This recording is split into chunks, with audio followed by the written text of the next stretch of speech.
एके दिवशी बुद्ध एका राज्यातून दुसऱ्या राज्यात चालले होते. अचानक ते एके ठिकाणी थांबले. खाली पडलेला मळकट दोरीचा तुकडा उचलून त्यांनी आपल्या एका भिक्षूच्या हातात दिला आणि विचारले, आता मला सांग, याला कोणता वास आहे? त्याचा वास घेत त्या भिक्षूने सांगितले, तिला तर दुर्गंध येत आहे. त्यानंतर बुद्धांनी सोबत असलेल्या सर्वच भिक्षूंना विचारले, या दोरीचा वास घेऊन मला सांगा की तिचा वापर कुठे झाला असेल.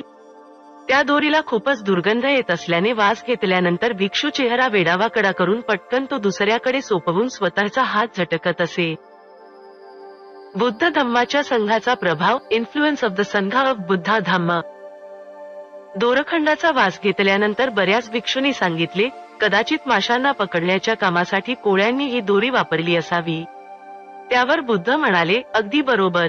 मग त्यांनी विचारले, ही दोरी ज्यावेळी तयार केली गेली त्यावेळी तिचा असाच गंध येत असेल का? सर्व भिक्षूंनी एकमुखाने सांगितले, नाही. त्यावर गौतम बुद्ध म्हणाले, अगदी बरोबर.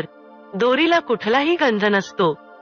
पण ही दोरी मृत माशांमध्ये ठेवली गेल्यानं तो दुर्गंध या दोरीला लागला आहे. आता तोच दुर्गंध या दोरीचं अभिन्न अंग बनला आहे. आता ही दोरी ज्या मनुष्याच्या हातात जाईल त्या हातालाही तो दुर्गंध लागेल. अशा प्रकारे दुर्गंध पसरवण्याचं काम ही दोरी करेल.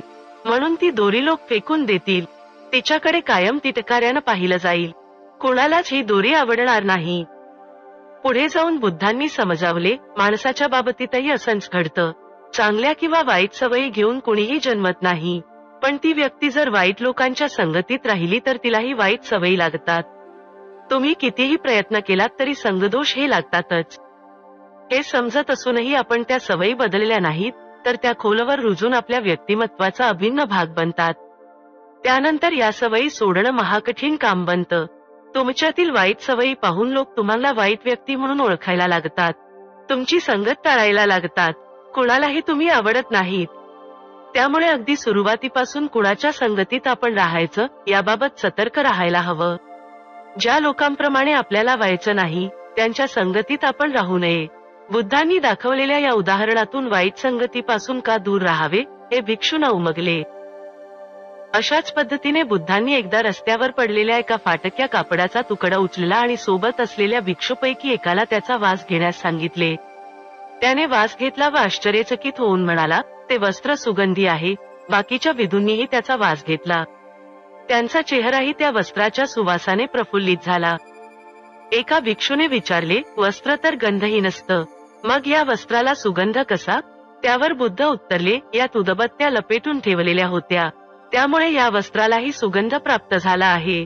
शिवाय सर्वांनाच त्याचा वास आवडू लागला आहे. त्याच्याप्रमाणे माणूस सुसंगतीनं घडतो. सज्जनांच्या सहवासात राहून त्यांच्या व्यक्तिमत्वातील चांगले गुण, चांगुलपण पाहून तो ते टिपतो. मग हे सद्गुणच त्याच्या व्यक्तिमत्वाचा भाग बनतात. अशा सज्जनांच्या, सद्गुणी व्यक्तींच्या सोबत राहणं सर्वांनाच आवडतं. यावर आणखी विवेचन करताना बुद्ध म्हणाले, चांगल्या किंवा वाईट लोकांच्या संगतीचा प्रभाव हळूहळू पण नियमितपणे होतो. ज्याप्रमाणे पर्वत चढणाऱ्या दोन लोकांना दोन समूह स्वतंत्रपणे भेटतात. त्यापैकी एक समूह पर्वत शिखराकडे जात असतो तर दुसरा समूह पर्वताच्या पायथ्याकडे निघालेला असतो. अशा वेळी पर्वत चढणाऱ्यांच्या बाबतीत काय होईल? ते आपापल्या समूहासोबत एक पाऊल पुढे टाकतील. त्यापैकी एक जण पर्वत शिखराच्या दिशेनं पाऊल टाकेल आणि दुसरा पर्वत पायथ्याकडे यायला निघेल. अखेर एक जण पर्वत शिखरावर पोहोचेल तर दुसरा पर्वताच्या पायथ्याशी पोहोचेल. त्यामुळेच योग्य अथवा अयोग्य संघासोबत राहण्याचे फायदे किंवा तोटे जरी आपल्याला लगेच दिसत नसले तरी अंतिम परिणामासाठी योग्य संघाची निवडच आपल्यासाठी श्रेयस्कर ठरते. यू मे लाईक दिस. बुद्धांची महत्वाची शिकवण, important teachings of Buddha. Follow our podcast, Buddha Dhamma in Marathi. Conclusion on influence of the Sangha of Buddha Dhamma. The Sangha, or the community of Buddhist monks, nuns, and practitioners, plays a vital role in the spread and sustenance of Buddha Dhamma. This community provides a supportive environment for individuals seeking spiritual growth and enlightenment.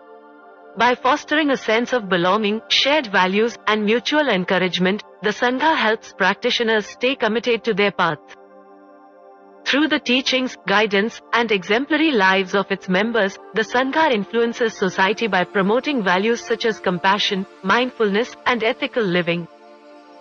Embracing the support and wisdom of the Sangha can significantly enhance one's spiritual journey, paving the way for a more enlightened and harmonious existence. Let us recognize and appreciate the profound impact of the Sangha in our pursuit of peace and enlightenment.